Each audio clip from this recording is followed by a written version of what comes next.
Hey there, this is Discodoggy, and I'm doing something a little bit different. I'm doing a battle analysis, and what this is supposed to be is a step-by-step, a round-by-round look at all the different thoughts that go into PvP pet battling. So usually I just battle and I talk over it, and I miss a lot of things because I'm doing it real time. I recorded this battle previously, and I'm gonna basically analyze it step by step. So we're gonna watch it. We're gonna start off watching it, and then we can watch it real time, and I'll provide a little bit of commentary, and then afterwards we'll analyze it move by move. So I chose this battle because it's against everybody's most dreaded team, Merkelot, Twilight Clutch Sister, and Blackfuse Bombling. People always say, oh, there's no best team out there. Well, this is kind of the best team out there. If you don't have a counter to this team, you're probably going to lose. This player beat me twice in a row when I wasn't running a counter, so I came back and started running counter teams. This was probably like the 7th time in a row that I ran into them. And even with a counter, it was a close battle. So did I win? Did I lose? Well, let's see. So here we go. My team, Sneaky Marmot, Young Mutant War Turtle, and Scalded Basilisk Hatchling, called the Pain Smokers, versus Merkelot, Twilight Clutch Sister, and Blackfuse Bombling. So here we go. Okay, so we're starting off here. We've got the Twilight Clutch Sister against the Scalded Basilisk, and there we go with our Crystal Prison. Let's see. We thrash here. They swapped. We got Merkelot in. Let's watch out for that Righteous Inspiration. Righteous Inspiration can come at any time. Alright, no Righteous Inspiration there. Let's pump up the Young Mutant War Turtle. What next? What's gonna happen? Well, I gotta either... Oh, really? That was an interesting move by me. I'm watching this again. I'm like, maybe that wasn't the best choice. So we'll see. We'll give an analysis of it. But okay. Well, the good news is they use their Twilight Meteorite without us, or without RI, so we didn't take the big hit there. Ooh, weak against my Sneaky Marmot. Oh, how I wish I would have had Jab and not Chomp here. As a matter of fact, I changed this team to include to have Jab instead of Chomp.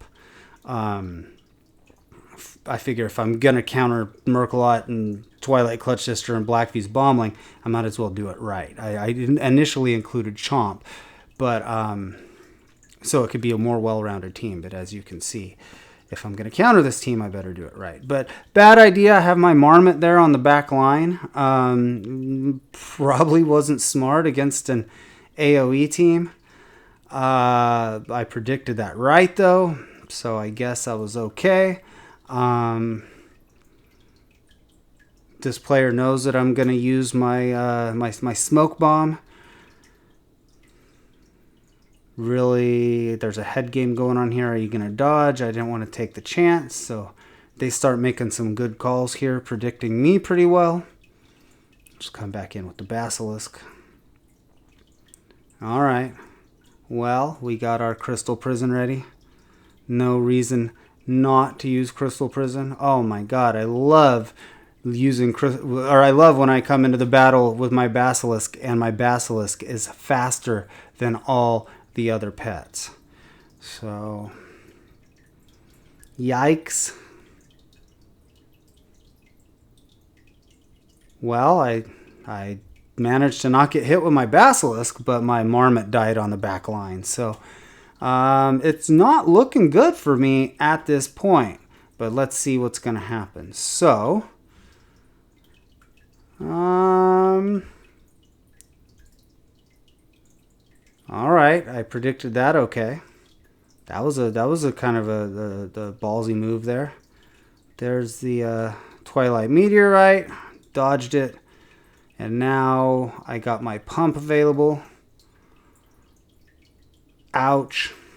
He's not dead, but look, the aquatic racial kept me alive, and it kept me alive for another turn, which was pretty good because I was able to take out that guy with my young mutant war turtle. So now I'm bringing in my basilisk, and you have less than 700 health. I win. I was a little bit worried right here that somehow the RI would make him faster than me on this turn and I wouldn't get the bonus from going first, but it didn't work that way. So luckily, so there you have it. A victory for the Pain Smokers.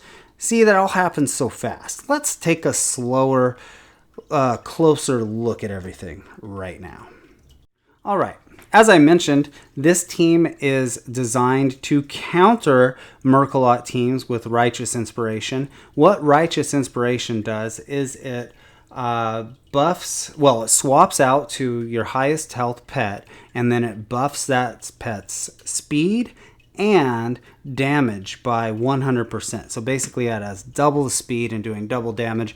Probably the most powerful move in the game. People combine it with Twilight Meteorite and Armageddon to do massive amounts of damage in one turn.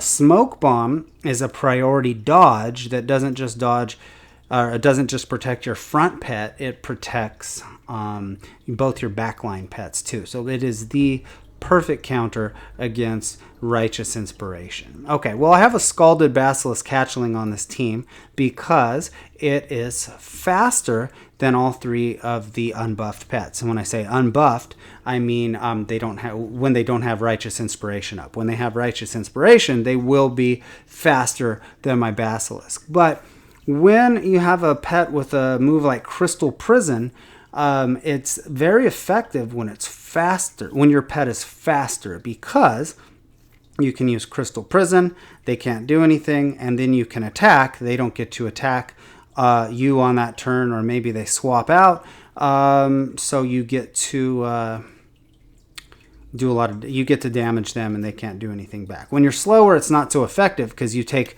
damage first and then you put them in the prison, and it just kind of evens out. It's not very useful. There are times when it's okay to use a stun when you're going second, but usually it's not that effective.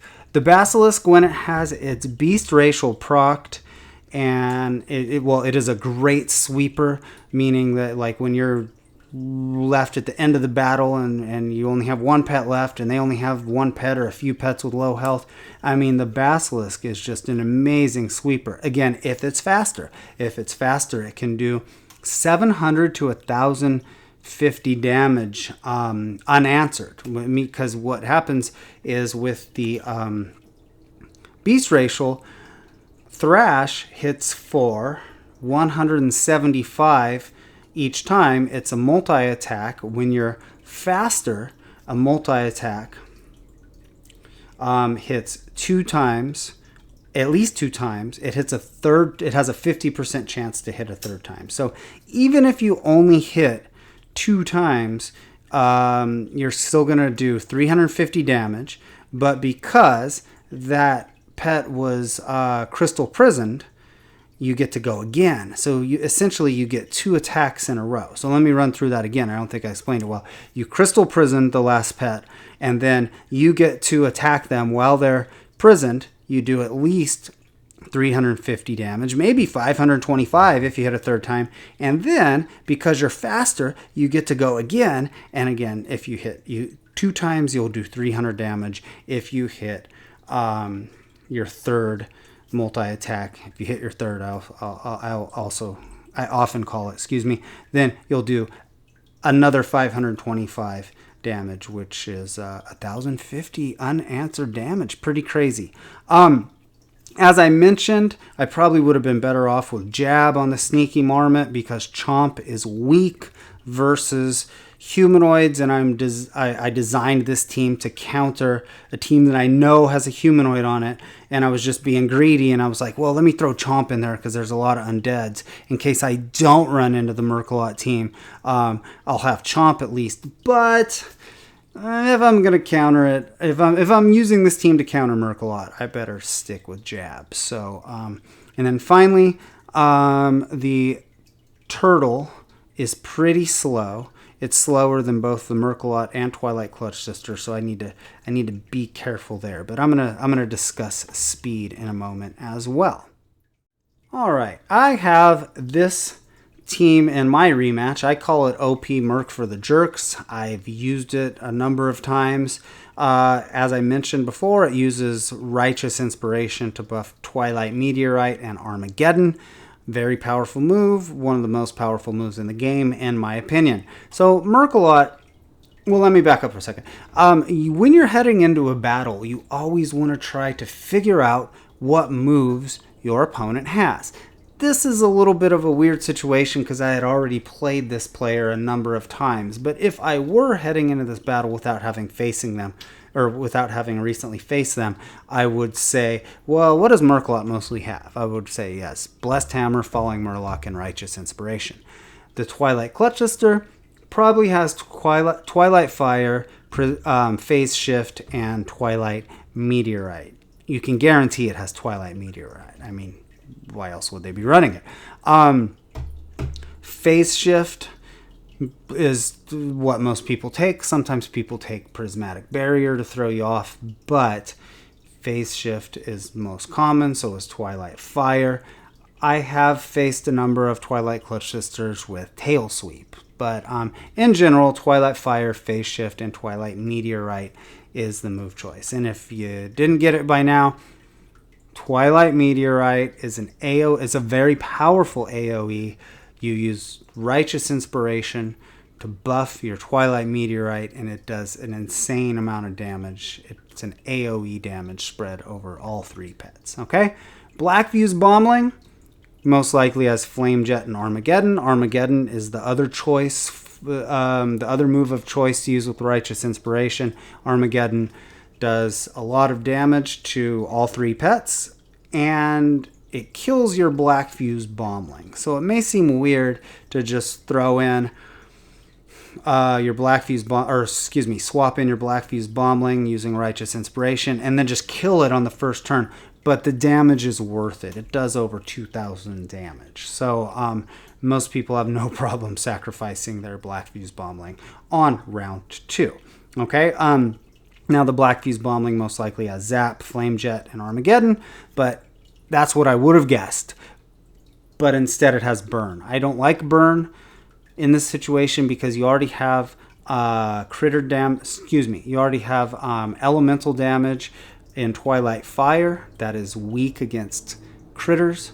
So why not take Zap, which can do strong damage? Sorry, not strong damage to critters, but just normal damage to critters. If you take Burn and you face a critter, then you have yet another move that's going to do weak damage to critters. So, yeah, this is how this is what I would guess.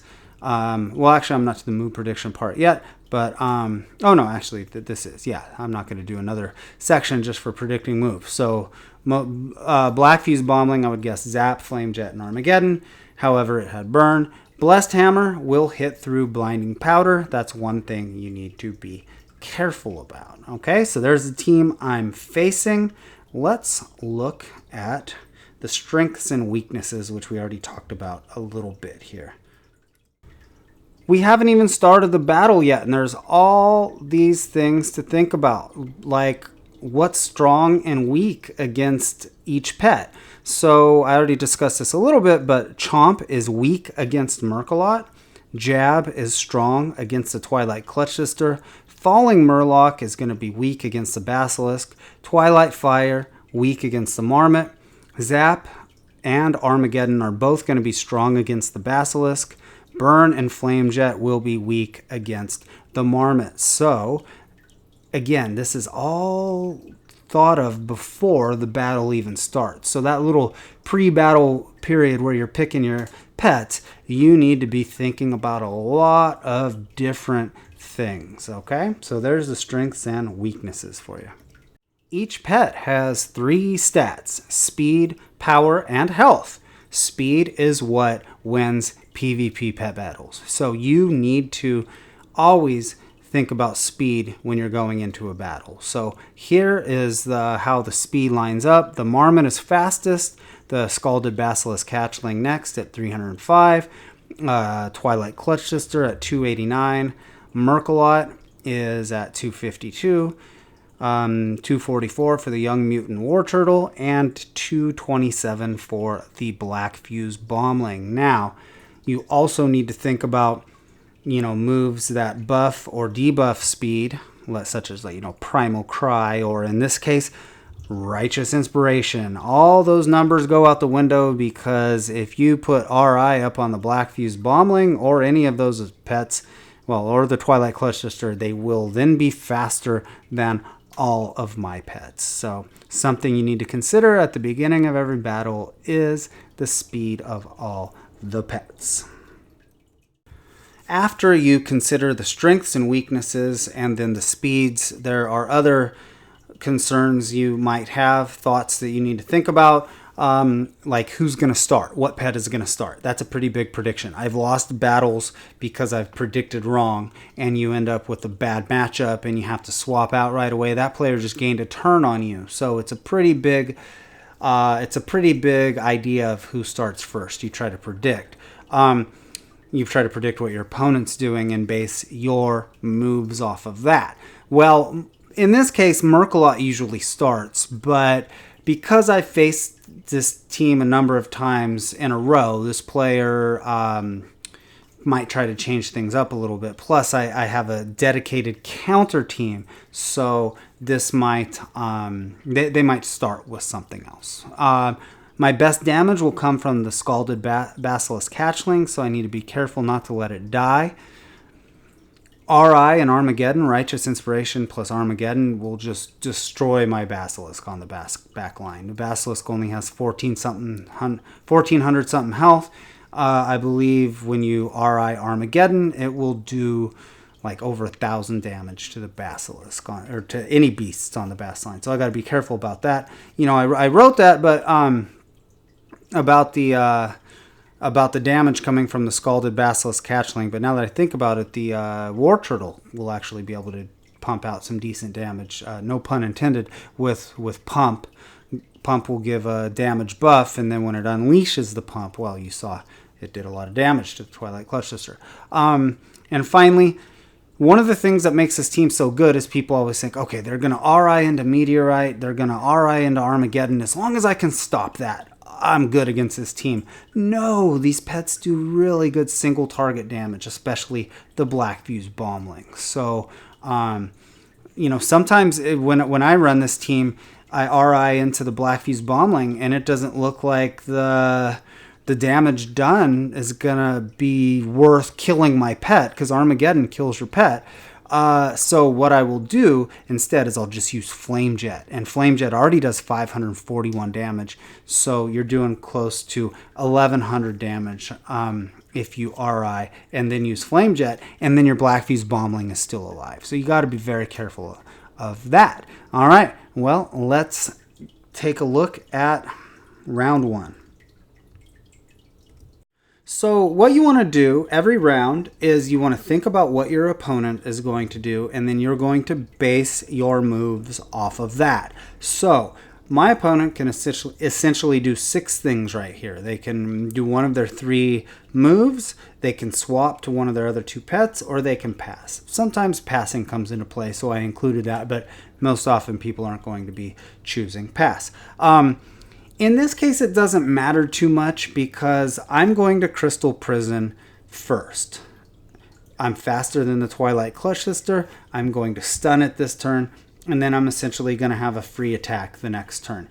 Even if they swap another pet in, that's going to happen. I'm going to Crystal Prison, and then I get a Thrash. Now, the reason I predicted no swap is because sometimes people will think, oh, well, they're just going to Crystal Prison, so I can swap in another pet. If you think they're going to do that, which is probably not a good move in general for them to do, but if you think they're going to do that, maybe you can Thrash, and then you get a free attack off, and you don't use your Crystal Prison. Now, the other area where you got to be careful of is if you have a critter, and you think they're going to swap the critter in, then Crystal Prison's not going to do anything to the critter. But Then I'm going to thrash it next turn.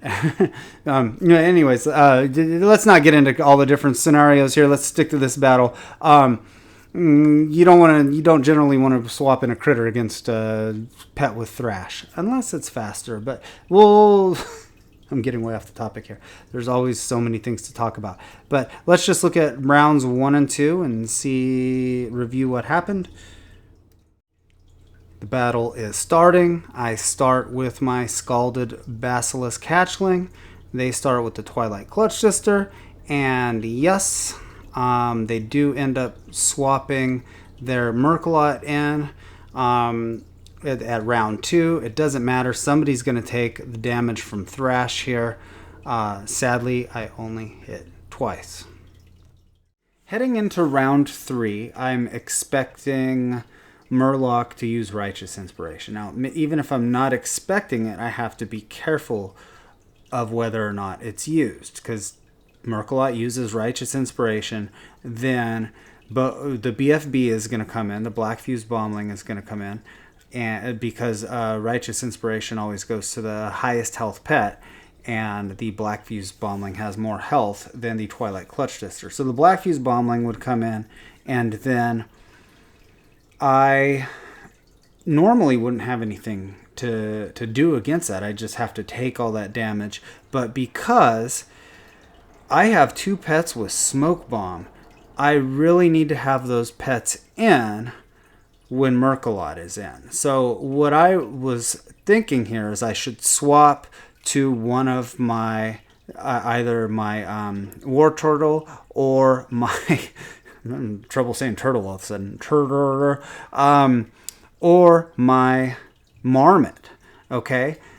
Now, I could have used Feign Death here, and when I was watching this video, I was thinking, well, why didn't I use Feign Death? Because I wanted to save my Feign Death for later, to not have it on cooldown, because I predicted that my opponent was going to use Righteous Inspiration, so I'm like, hey, well, if that's the case, they're not going to attack me anyway, so I'm just going to swap, and that way I don't waste my cooldown.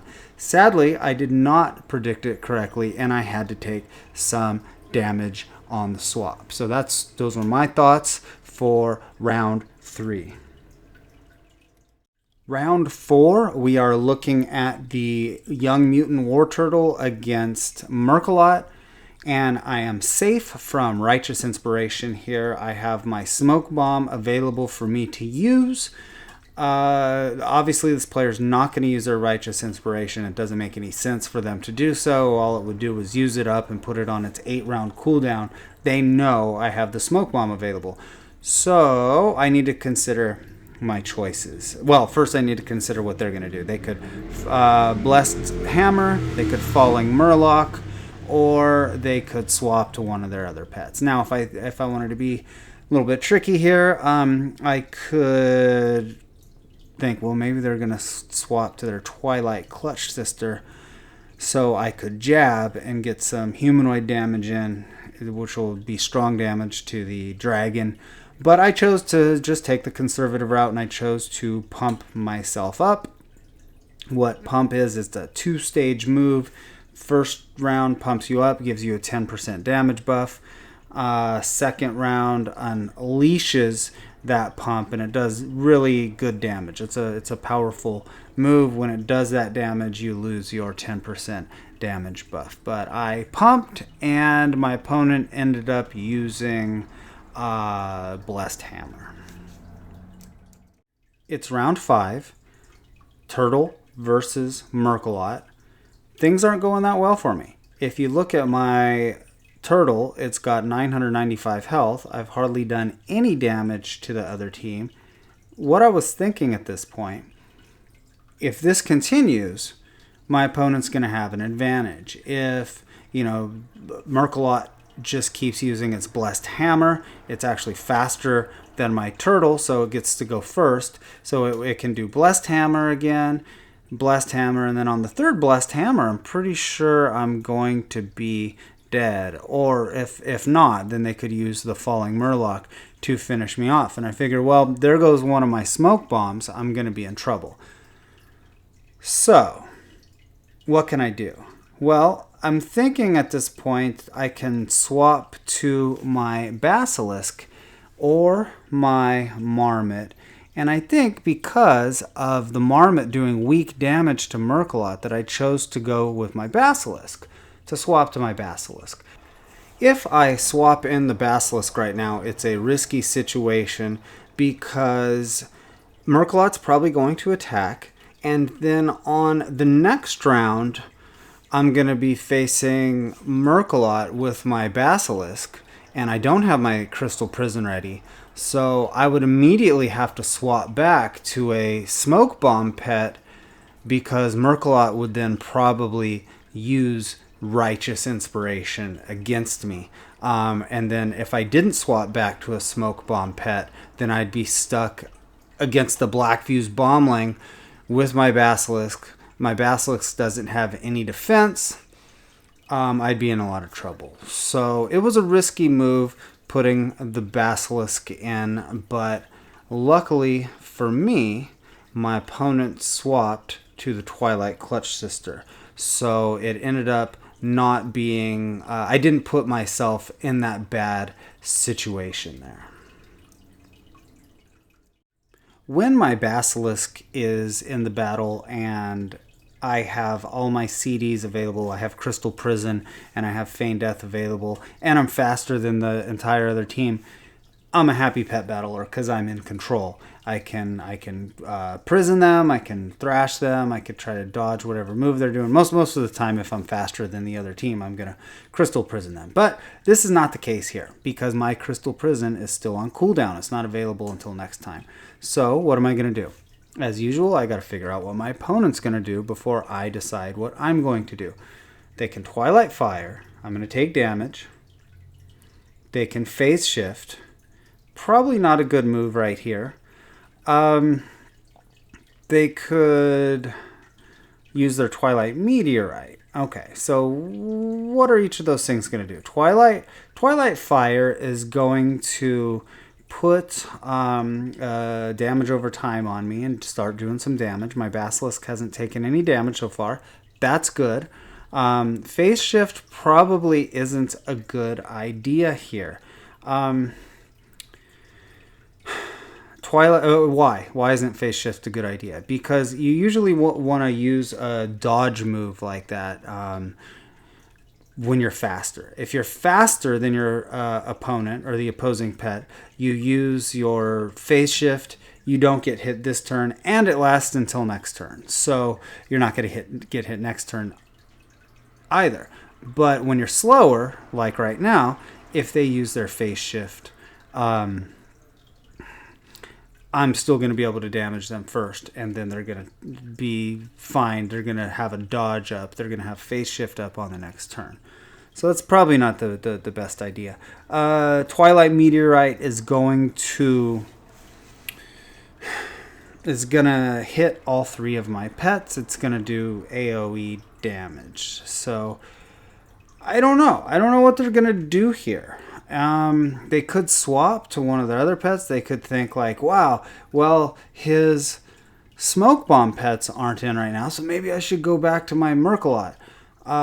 Maybe they think I'm going to swap, so they use their Phase Shift, so they're not going to get hit by my next pet. I just really wasn't sure what was going to happen right here.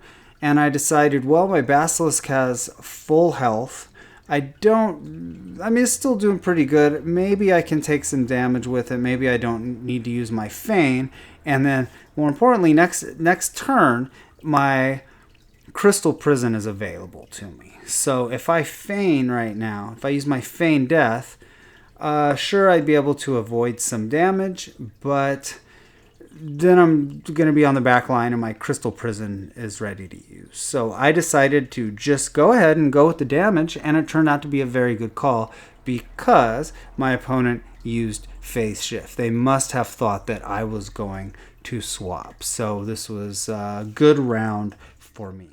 Usually when my Basilisk is faster than the enemy pet and my Crystal Prison and my Feign Death are available, I'm feeling pretty good about things. But in this case, since the Twilight Clutch Sister used its phase shift last turn, I can't really hit it with my Crystal Prison. I can't hit it with my Thrash. So probably my best option is to feign death here. Now, if the Twilight Clutch Sister does attack me, which is probably going to, it's going to use either Twilight Fire or Twilight Meteorite. Now, it's probably going to use Twilight Meteorite because most of the time, Twilight Fire is used to do what's called proccing the Dragonkin racial. So Dragonkins, they deal 50% additional damage on the next round after bringing a target's health below 50%.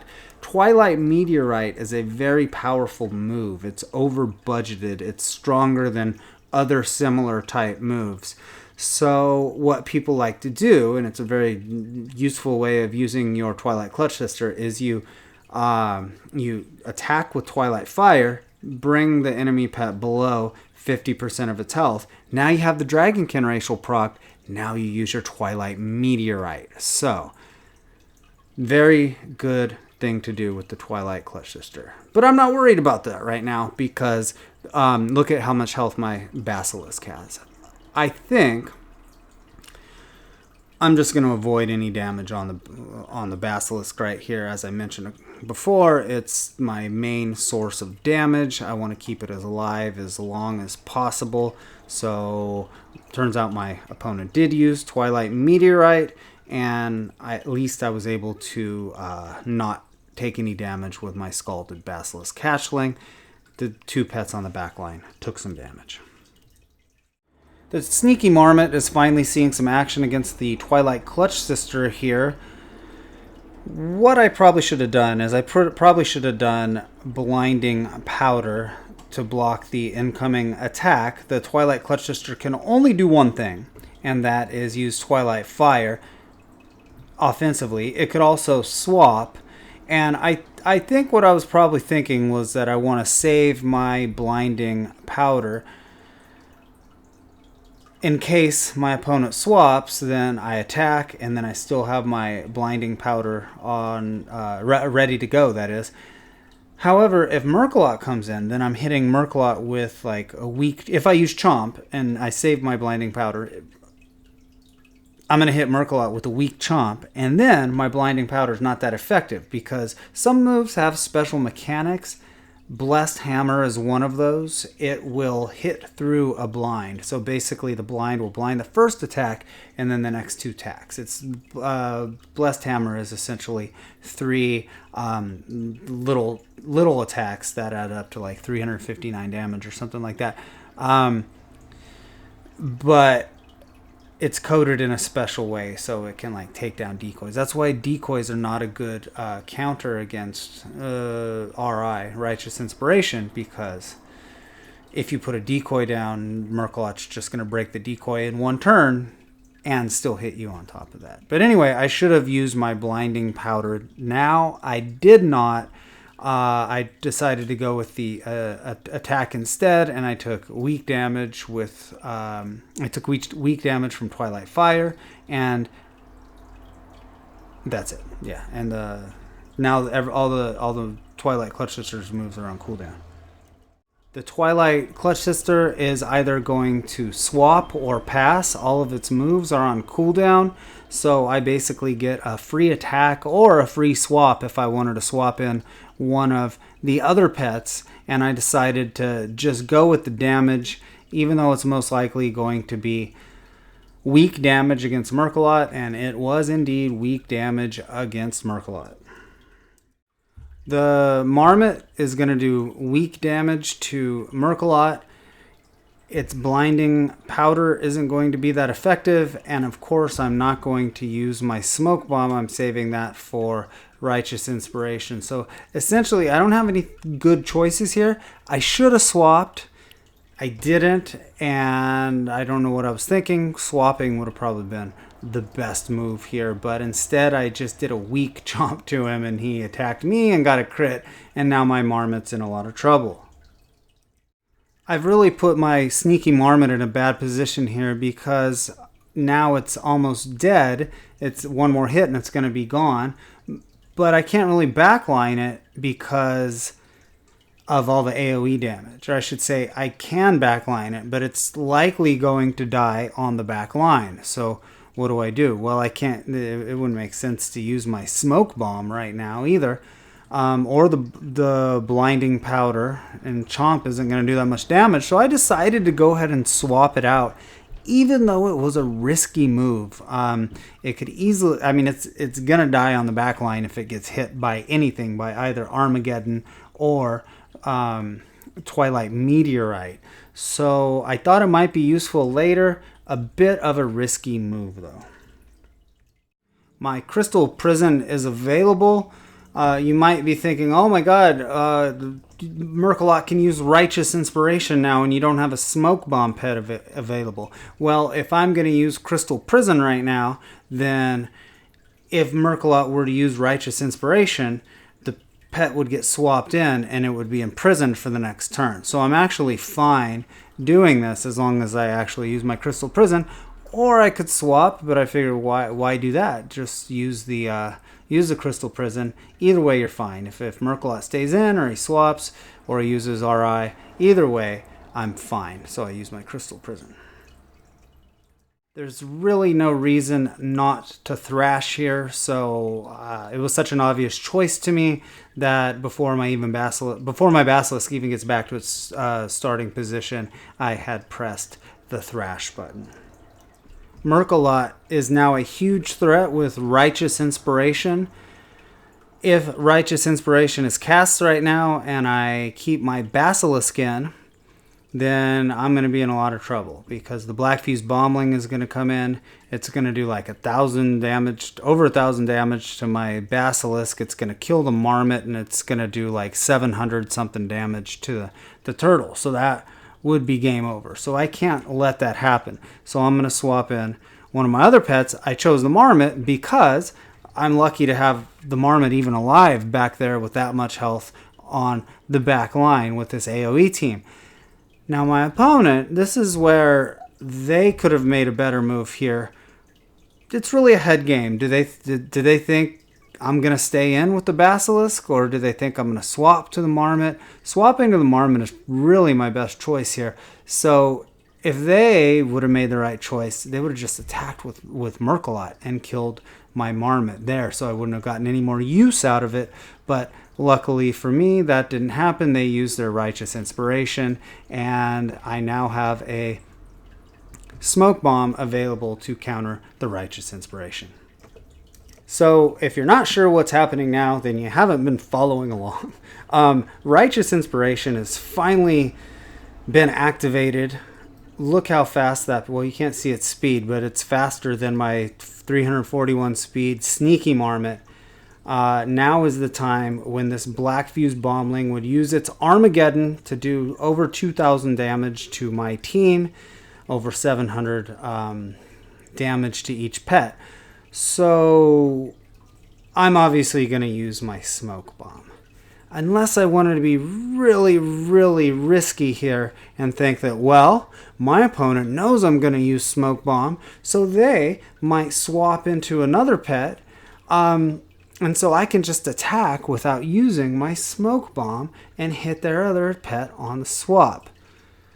Sure, but if I make that call wrong, it's pretty much game over, because I don't remember exactly how much my health my Basilisk had at this point, but it can't be taking that much damage from the Righteous Inspiration Armageddon right now. So clearly the safest bet is to use a Smoke Bomb, and my opponent recognized that I was going to use a Smoke Bomb, so they used it as a chance to swap in to the pet that they wanted to swap into. So good call by them. Now there's certainly some head games going on. My opponent and I are both trying to figure out what the other person's going to do, and that's going to determine what we're going to do. So my choices here are to Chomp or Blinding Poison, and my opponent knows that, and so they have to figure out whether they want to attack or they want to use their phase shift. Now normally using phase shift and going second, not going first, would not be a good idea because you're going to take damage, and then the next turn you're gonna have your avoidance up. You're not gonna be able to hit by anything, but you still took the damage this turn. Whereas if you go first, you're faster and you use your phase shift, you don't take damage this turn and you don't take damage next turn. But this is a case where they might want to use it, because if I use my blinding powder right now, then they're not going to take any damage this turn, and if they use their phase shift, then they're not going to take any damage next turn either. So me knowing that, I could attack right here. I could say, well, they're going to use their phase shift, and so I should attack. And instead, I took the conservative move and I went ahead and used my blinding powder, because if I'm wrong, I'm going to take a lot of damage there. They can use their Twilight Meteorite. My Marmot's dead. Both my Turtle and my Basilisk are taking, 300 something damage. Maybe it's 386 each. Don't remember exactly. But they're taking a lot of damage. So I really can't take that risk. And it turns out my opponent thought I couldn't take the risk either. So they, again, made a good call. And they used their phase shift even though they went second. So here we end up with the situation where the Twilight Clutch Sister made the good call last time. They have their dodge up, but they're also blinded from the blinding powder. So attacking isn't going to do much if the Twilight Clutch Sister stays in. I'm not going to do any damage to it. It's not going to be able to do any damage to me. But what's most likely going to happen is it's not going to pass. It's going to use this as a time to swap. So let's say I keep my Sneaky Marmot in and I chomp. Ooh, good, I did damage when they swapped in their other pet. But guess what? I don't have my blinding powder, or my smoke bomb available. So even though Righteous Inspiration isn't available, the Black Fuse Bombling still has Armageddon, and that is going to do a lot of damage. Even without Righteous Inspiration, it's going to do a lot of damage to my my Basilisk and my Turtle on the back line, especially the Basilisk, because it's strong damage against the Basilisk. So because of that, that's the worst case scenario here for me. I'm going to bring in my Basilisk to the front so that the Basilisk has all its moves available, and so it's once again in control. So it turns out that my opponent did indeed swap to the Basilisk. I'm sorry, swap to the Black Fuse Bombling. I'm back in control with my Basilisk. We have a full health Black Fuse Bombling to deal with. My Basilisk still has a lot of health.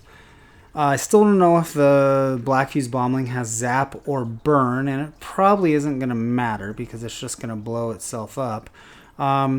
Crystal Prison is probably my best choice. I don't really care what the Black Fuse Bombling is going to do, because I really only care if it's going to attack or if it's going to swap. If I think it's going to attack, then I definitely want to Crystal Prison it, because I don't want to take any damage.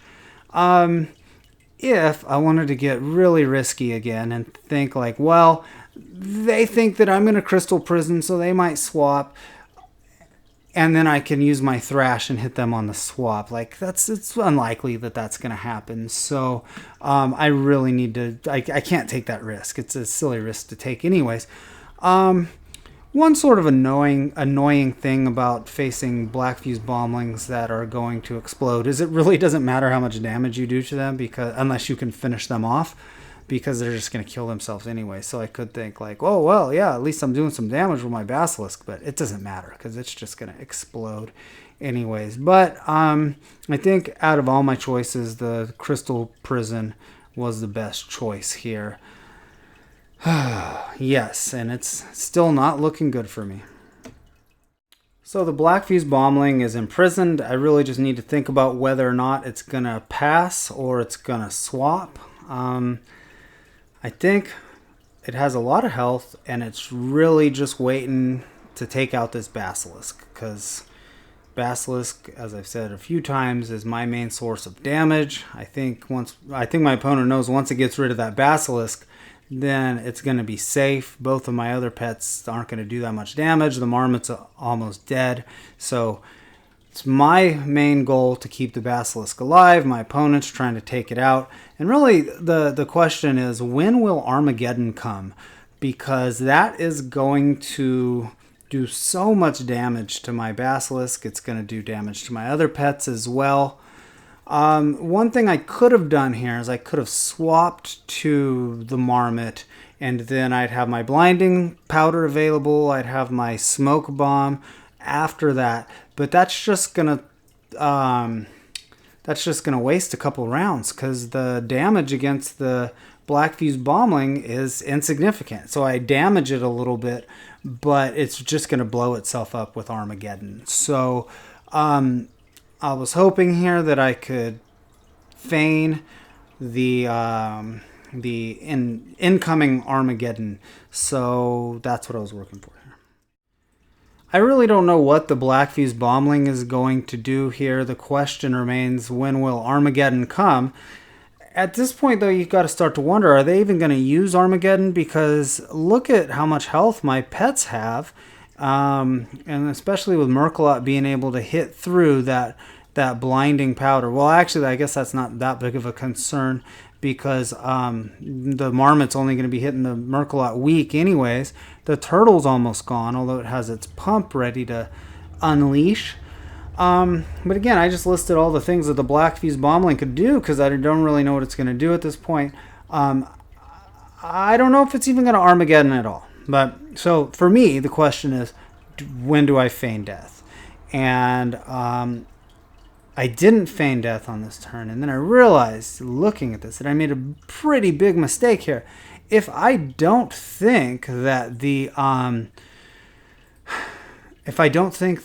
Black Fuse Bombling is going to use its Armageddon, if I think it's going to do one of its other moves, then I should swap in the Sneaky Marmot so it can just eat that damage. I do that all the time. I don't know why I wasn't thinking about that at this point. But that's a pretty huge mistake on my part. Instead I just take the Flame Jet, and it's pretty painful, and the field effect from Flame Jet stays up too. So bad move for me. Very bad move for me. So if you look at what my opponent can do to me now, sure, I can hit him with a Thrash, and I could do, well, maybe 525 damage, which still isn't going to take the Black Fuse Bombling below 0 health. If you look at what it can do damage-wise, it can burn. If it has burn, that's going to hit from 303 to 454 damage. A high hit would essentially kill me because there's a field effect that's going to do 90 damage. Zap does 361 plus 90. So I would have just probably gone for the kill here if I was this person. There's still no need to Armageddon. I was pretty desperate at this point. So I was hoping that they would Armageddon. If they do Armageddon right now, and I don't feign death, then it's pretty much game over. If I feign death and they don't use Armageddon, probably still game over because they're going to hit whichever pet comes in with whatever attack move they do. My Basilisk's on the back line. Again, I have that Marmot back there. I could use the Marmot, but I chose not to. I chose this moment to feign death, and it turns out that I made the right call, even though I feel my opponent didn't need to use Armageddon. So I live a little bit longer. It's not game over, but I'm still not looking good to win the battle. At this point, it's really just a guessing game, head games, whatever you want to call it. I'm pretty far behind, so if I make a mistake here, I'm going to lose. My opponent has a little bit of leeway because, they have a lot more health than me. But the question really is, when are they going to use the Twilight Meteorite. The Twilight Meteorite will kill the turtle at this point. My pump will not kill the Twilight Clutch Sister, but maybe my opponent thinks it will. So they might dodge. The smoke bomb timing here is what really is going to make the difference between winning or losing. And as I already mentioned, my opponent might think that pump is going to kill the Twilight Clutch Sister. So I didn't use my pump or my smoke bomb. I used jab, and it turned out that they used their phase shift to dodge. They must have thought that the pump was going to kill them. So yes, I live. Right now, I'm just waiting for the right moment to use smoke bomb. I have to time it right with the Twilight Meteorite. My opponent has some choices. They could use their Twilight Meteorite if they don't think I'm going to smoke bomb. They could use their Twilight Fire, although it does initial damage and then a damage over time effect. So the aquatic racial is going to help me because aquatics take less damage from damage over time.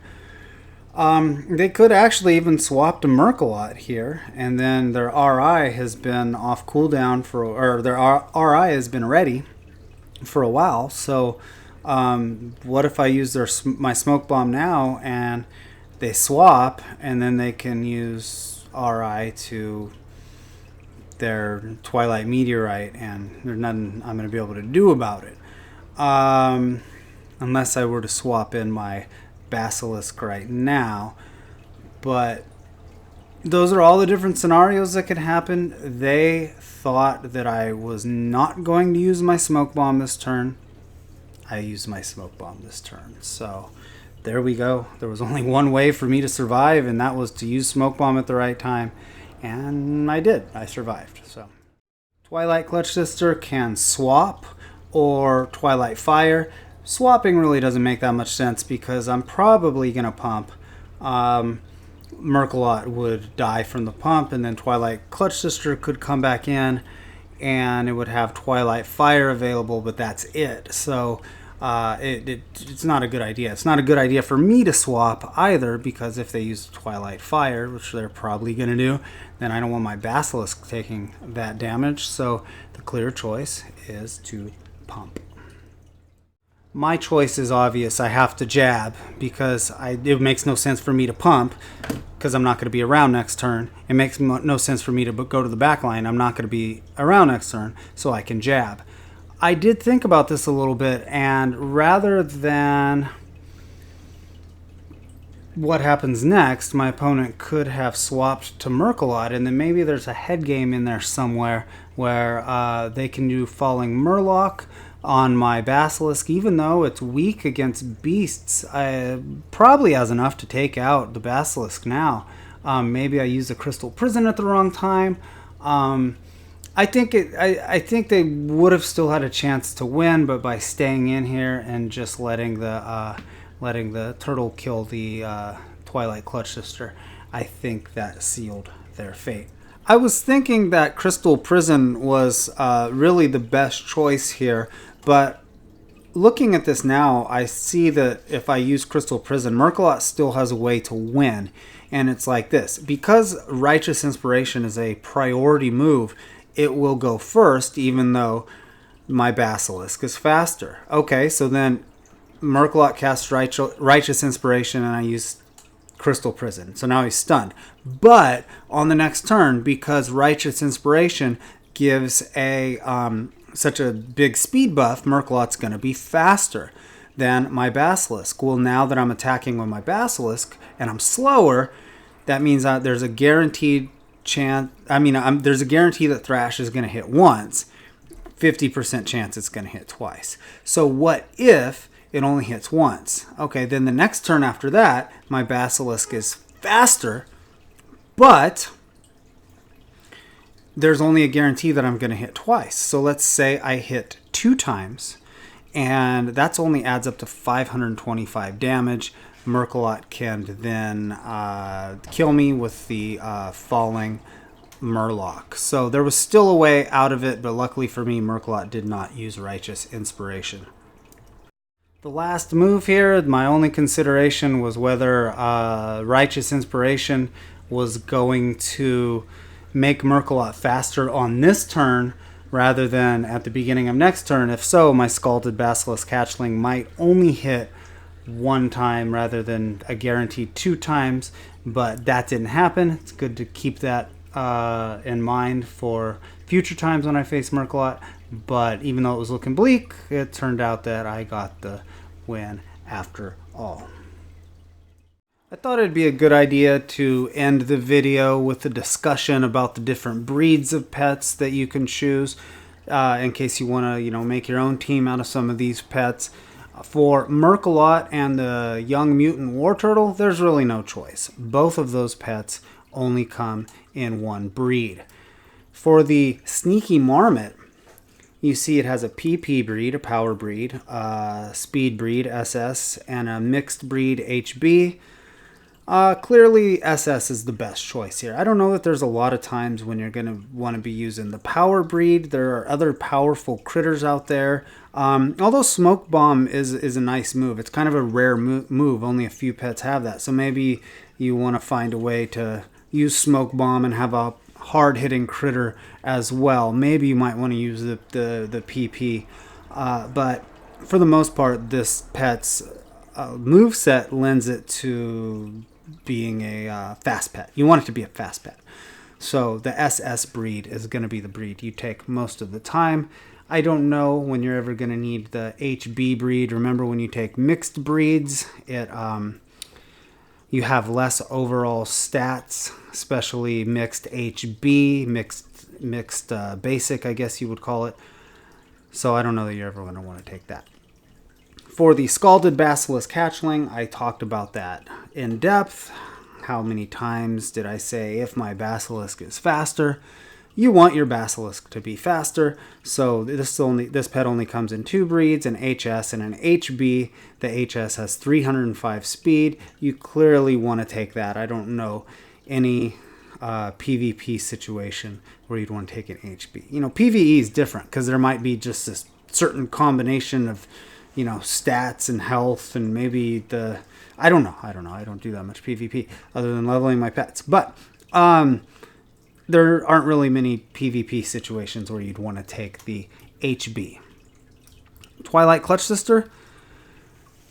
Again, you want to be fast here. Well, even though power is really what you're after with the Twilight Clutch Sister, you see there's 2 breeds that have 289 power, the PS and the PB. Well, the PB, you're getting 65 health, and you're sacrificing 16 speed for that. You're all the way down to 273. Totally not worth it. You would never want to do that because you want to take phase shift most of the time. I mean, even with Prismatic Barrier, you're going to be better off if you're faster, but most people are going to take phase shift on this. You want your phase shift. Yeah, you want your pet to be faster so you get the benefit of phase shift this turn and the next turn. So, and then with the SB breed, you are losing some power there, and really you want as much power as you can to exploit overpowered Twilight Meteorite. And then finally, the Blackfuse Bombling. Most of the time, well, especially when you're using it with Merkalot, you're going to want the PP breed because you want it to do as much power. It has 341 power, and you don't really care that much about the health because all your health's going to be gone when you press that Armageddon button anyway. It's going to self-destruct you. So the exception to this is when you're trying to run a Merkalot Blackfuse Bombling team and your third pet has more health than 1481, because what's going to happen is Righteous Inspiration is always going to bring in the highest health pet. So an example of this is I ran a team. I was just playing around with Merkalot and Blackfuse Bombling, and when the Terraclop Hatchling was the king of the hill, top tier pet, I tried to play a Merkalot Blackfuse Bombling Terraclaw Hatchling team. The problem with that is the Terraclaw Hatchling has 1546 health, and so I wanted to start with Merkalot, use Righteous Inspiration, swap into the Blackfuse Bombling, and then use my Armageddon. And so in that case, I went with the HP pet because the 1627 health was more than the 1546 of the Terraclaw Hatchling. So it wasn't as effective because, well, Righteous Inspiration to Armageddon wasn't as effective because it didn't have as much power. So don't hate me too much. I only played that team 5 times. It went 4-1. Okay, only did it 5 times. Sounds bad. If you've been battling for a while, you remember how overpowered the Terraclaw Hatchling was. So there's the breeds for you. Well, I didn't finish up talking about this one. I guess I would say always go with the PP unless there's a case where you need your you need to have more health than your third pet. I guess if you're not using this with Armageddon, having 1806 health on a mechanical pet is pretty good, because mechanical racial, you get 20% of your health back after you go to 0 health. So you're going to be getting a lot more health out of your mechanical racial with the HH. So maybe there's a time when you want to use the HH. But for Mercolot, most of the time you're going to go with PP breed when you pair the Black Fuse Bombling with Mercolot. So finally, or second to finally, the battle. I wanted to give some final thoughts on it. This was a very hard team to beat. I do believe it's one of the best teams out there right now. I was lucky to make the right prediction in more than one instance. So, yeah, I could have easily had lost this battle. I consider myself lucky to come away with the victory. I just wanted to give this player credit. They had beaten me 3 times already, and I think this was the 4th time that I beat them. Even after I came back with a counter team, it was hard to beat them. The first 2 times was without a counter team, and I was just destroyed. So it's a pretty hard team to beat. I just wanted to mention that the Scalded Basilisk Hatchling looked amazing, and it was amazing, and it was only amazing because it was faster than all the other pets. It's a very risky pet to use because if it's slower, you're not going to get your extra attack from Thrash, and Crystal Prison is pretty much useless. You don't want to stun that's slower than the opposing pet. So it's an amazing pet when it's faster. It's really a garbage pet when it's not. It's still one of my favorite pets, but every time I run it, I'm like, are they going to be faster than me? Because it's going to be very painful if they are. Okay, and finally, this is a point of contention among a lot of people. I think that Righteous Inspiration needs to be nerfed, or it needs to be made available to other pets besides Mercolot. In case you're unaware, Mercolot was a BlizzCon pet. It's no longer available through World of Warcraft. It's available on eBay, and I just checked the prices, and they're from $350 to $500. So the only way to have access to this move is to pay money on eBay if you don't have this pet, and that's just not really fair. I mean, there's a lot of things that aren't fair, but if you're going to play an online turn-based pet battle game, it should be as fair as possible, and everybody should have access to that move. I would prefer that the move gets nerfed, but what if you just bought your Mercolot for $500 on eBay and then it gets nerfed, Righteous Inspiration gets nerfed after that? You would be very mad to the point where you might quit World of Warcraft. So I understand why they don't nerf it. People paid money for the promote for BlizzCon tickets or virtual tickets so they could get the pet, but it really needs to be made available to everyone, in my opinion, or a clone of Mercolot or just another pet with Righteous Inspiration. So that's my opinion on that. You don't have to share that opinion. But one last part I wanted to do here, and let's get to it. I'm not going to do this every time. Every time I make a video, I'm not going to analyze the video. But just since it's the first time I did the battle analysis, I was really looking for some constructive criticism, see what people thought about it, see how I can make it better. Before I do that, I just want to say these few things. It was a long, complicated battle, and it took me a lot of resources, a lot of time to make this video. I think the next one's going to be a little bit more straightforward and a little bit shorter. There was a lot of head games involved in this one, but I just chose it because, you know, people are always asking, well, how do you beat Mercolot and Twilight Clutch Sister and Black Fuse Bombling? This is one way you could beat him. I thought it'd be a good video, but it was definitely a complicated video to do. In the beginning, I want to give better explanations about the moves, both the mechanics and why they were chosen. I want to also go over the family racials. I just felt in the beginning that I didn't really explain how Smoke Bomb and Righteous Inspiration interacted. So maybe people still weren't up to speed when I was like, well, if you don't know what's going on now, you haven't been paying attention. Maybe I just didn't explain how Smoke Bomb works and the priority part well enough. So anyway, I plan on doing that and going over the racials in the beginning.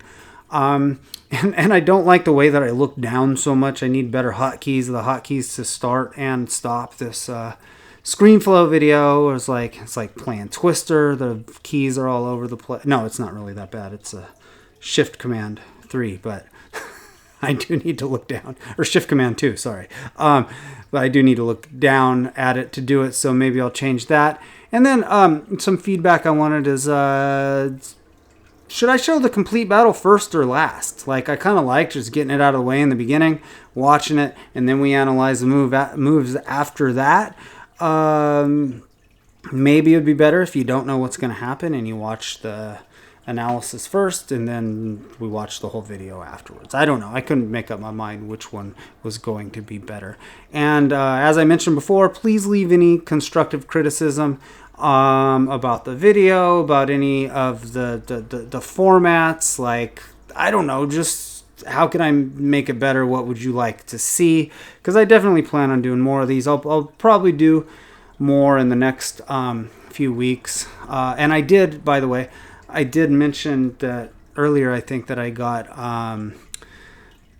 pet battle or battle pet battle stats, so it'll show the round every time and it'll show the pet's speed. It's Jello's newest pet battle add-on, so that'll make things a little bit better anyway. But yes, it's finally over now. Thanks for watching, and please leave your constructive criticism and suggestions. Thank you very much.